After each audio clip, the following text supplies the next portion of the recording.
오늘 이 새벽 우리에게 주시는 하나님의 말씀은 이사야 9장 1절에서 6절까지의 말씀입니다.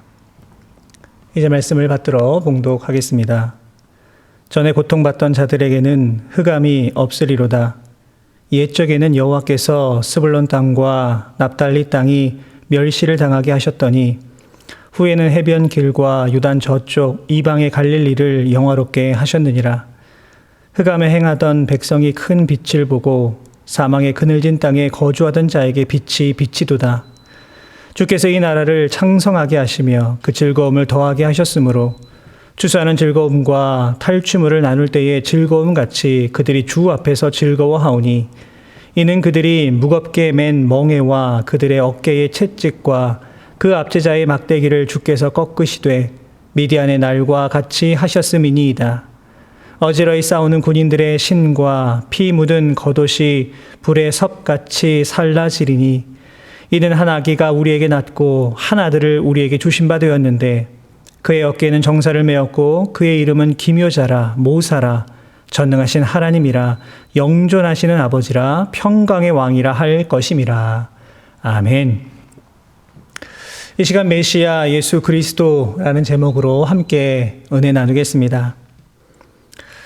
오늘 우리가 읽은 본문은 구약에 나타난 메시아 예언의 정수라고 할 수 있는 이사야 49장부터 57장에 나타난 내용의 압축이라고 할 수 있는 내용입니다. 먼저 본문 1절과 2절을 보시면 스불론 땅과 납달리 땅, 해변길과 이방의 갈릴리 등 고통과 압제, 멸시 가운데 있던 땅에 드리워진 흑암이 물러가고 그 땅에 빛이 비추게 될 것이다 라고 하는 예언의 말씀이 기록되어 있습니다. 이러한 말씀은 이 내용적으로 볼 때에 바로 앞에 나오는 그러니까 이사야 8장 22절과 밀접하게 관련되어 있다라고 할 수 있습니다. 이사야 8장 22절의 말씀입니다. 땅을 굽어보아도 환난과 흑암과 고통의 흑암뿐이니 그들이 심한 흑암 가운데로 쫓겨 들어가리라. 어제 우리가 묵상한 바와 같이 이사야 8장 16절 이하의 말씀을 보시면 하나님의 약속을 믿지 아니하고 아수르를 의지한 유다가 하나님의 그 심판을 받아 그 땅이 심한 고통의 흑암으로 가득하게 될 것이다 라고 예언을 하였습니다. 그런데 이어지는 오늘 본문 1절의 말씀을 보시면 전에 고통받던 자들에게는 흑암이 없으리로다 선포하고 있습니다. 또한 2절을 보시면 흑암에 행하던 백성이 큰 빛을 보고 사망의 그늘진 땅에 거주하던 자에게 빛이 비추도다 라고 선언하고 있습니다. 여러분, 그렇다면 이렇게 빛이 비치게 된 그 이유가 무엇입니까? 그것이 바로 오늘 본문 6절의 말씀입니다. 이는 한 아기가 우리에게 낳고 한 아들을 우리에게 주신 바 되었는데 그의 어깨에는 정사를 메었고 그의 이름은 기묘자라 모사라 전능하신 하나님이라 영존하시는 아버지라 평강의 왕이라 할 것임이라. 여러분, 중요한 것은 이 예언의 말씀이 당시 고통을 당하던 유다 백성만을 향한 예언의 말씀은 결코 아니었다라고 하는 것입니다. 오늘 본문의 말씀은 예수님이 이 땅에 오시기 전에 그 암울한 상황을 대변하고 있는 말씀입니다. 예수님이 이 땅에 오시기 전까지 이 땅은 흑암으로 뒤덮여 있었습니다. 사망의 그늘이 짙게 드리워진 곳이었습니다. 죄의 권세로 인하여서 모든 사람은 구원의 소망을 가질 수도 없었습니다. 그런데 이런 흑암으로 가득 찬 세상 속에 큰 빛, 곧 구원의 빛, 생명의 빛이 비추게 되었습니다. 여러분, 그 빛이 무엇입니까? 바로 예수 그리스도께서 이 땅에 오신 것입니다. 예수님께서 이 땅에 오심으로 말미암아 흑암에 있던 백성들, 사망의 그늘진 땅에 있던 인간들이 생명을 얻게 되었고 빛 가운데 살아가게 된 것입니다. 사랑하는 성도 여러분, 이것은 너무나도 중요한 사실입니다. 하나님께서 이 땅 가운데 보내신 참 빛이 바로 예수님이심을 우리가 기억하고 확신하며 살아가는 것은 혼돈의 이 시대를 살아가고 있는 이 땅에서 우리의 믿음과 신앙을 정말로 흔들림 없이 보존할 수 있는 너무나도 중요한 진리입니다. 이유가 무엇입니까? 우리가 살아가고 있는 시대는 점점 혼돈 가운데 나아가고 있기 때문입니다. 당장 내일 어떤 일이 벌어질지 아무도 짐작할 수가 없는 너무나도 어려운 시대를 살아가고 있습니다. 우리들의 마음을 미혹하게 만드는 것들이 판을 치고 있습니다. 우리의 생각을 어지럽게 만드는 거짓된 가르침이 난무하고 있습니다. 세상은 점점 발전하고 있지만 사람들은 점점 악해지고 추악한 면을 드러내고 있습니다. 그러나 우리는 이러한 흑암의 시대에 결코 흔들려서는 안 됩니다. 우리가 자꾸만 흑암으로 들어가려고 해서도 안 됩니다. 이유가 무엇입니까? 우리의 참 빛 되신 예수님께서 바로 우리와 함께 하시기 때문입니다. 그렇기 때문에 우리는 이 어지러운 시대에 더욱더 눈을 들어 주님을 바라보아야 합니다.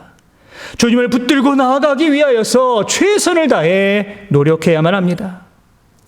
주님은 우리의 삶의 등대가 되어주시고 우리 발에 등불이 되어주셔서 험한 바다에서도 거친 들판에서도 우리를 건너가게 해주시고 우리에게 영원한 빛을 비추어 주실 것입니다. 오늘 하루도 정말로 참빛 예수 그리스도를 의지하고 바라보며 살아가실 수 있는 우리 모든 성도 여러분들 다 되시기를 바랍니다.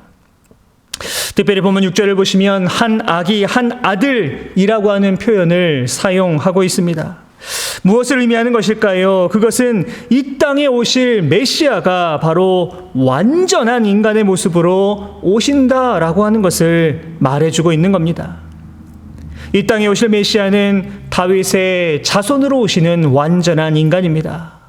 또한 이 아들이라고 하는 것은 성자 되신 하나님의 아들을 의미하고 있는 말입니다. 여러분, 결국 이 예언의 말씀은 이 땅에 오실 메시아가 완전한 인간인 동시에 완전한 신성을 가진 분이다라고 하는 사실을 알려주고 있는 겁니다.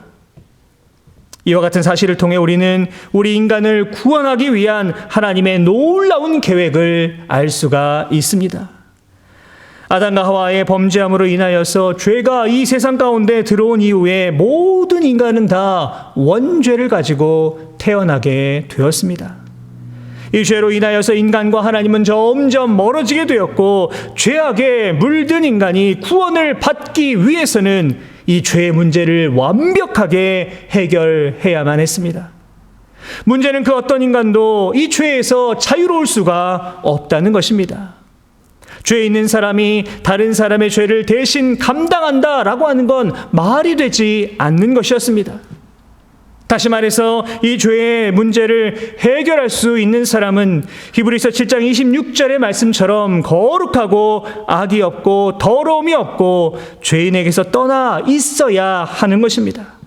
여러분, 그렇기 때문에 약점투성이의 인간은 결코 감당할 수 없는 것이었습니다.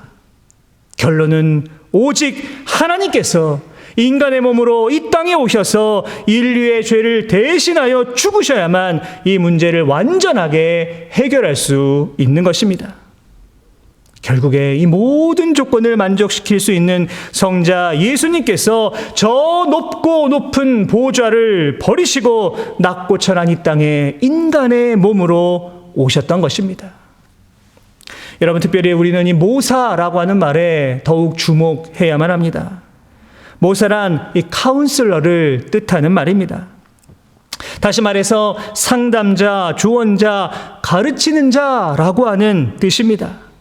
여러분 잘 아시는 것처럼 이 성경에는 수많은 모사들이 등장을 합니다.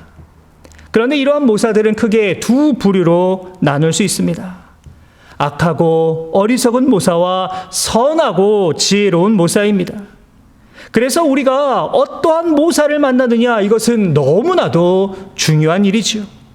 선하고 지혜로운 모사와의 만남은 생명을 얻게 하는 것이지만 악하고 어리석은 모사와의 만남은 멸망으로 인도할 수 있습니다.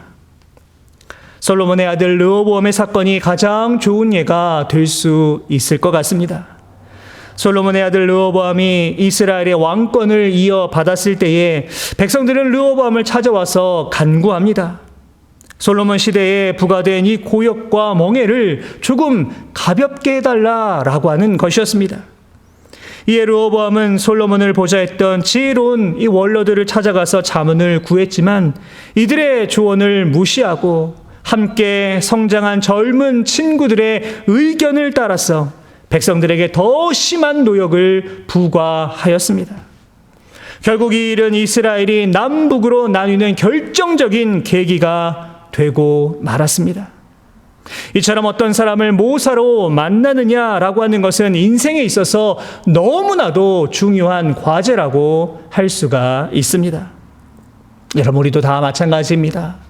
성도는 지혜로운 모사, 좋은 모사를 만나야만 합니다. 그렇다면 그러한 모사가 누구입니까? 바로 이 메시아 예수 그리스도임을 우리는 볼 수 있습니다. 우리는 우리 인생의 주관자가 누구인가를 늘 기억하며 이 땅을 살아가고 있습니다. 누구이십니까? 바로 하나님이십니다. 우리가 아무리 인생에 수많은 계획을 세운다고 하더라도 결국 그 계획을 인도하시는 분은 여호와 하나님이십니다. 그렇기 때문에 우리가 성공적인 인생을 살아가기 위해서는 반드시 하나님의 계획을 따르고 하나님의 인도하심을 간구해야만 합니다. 우리가 엉뚱한 길로 가는 것이 아니라 하나님께서 인도하시는 그 길을 따라서 나아간다면 우리는 실패 없는 삶을 보장받을 수가 있는 것입니다.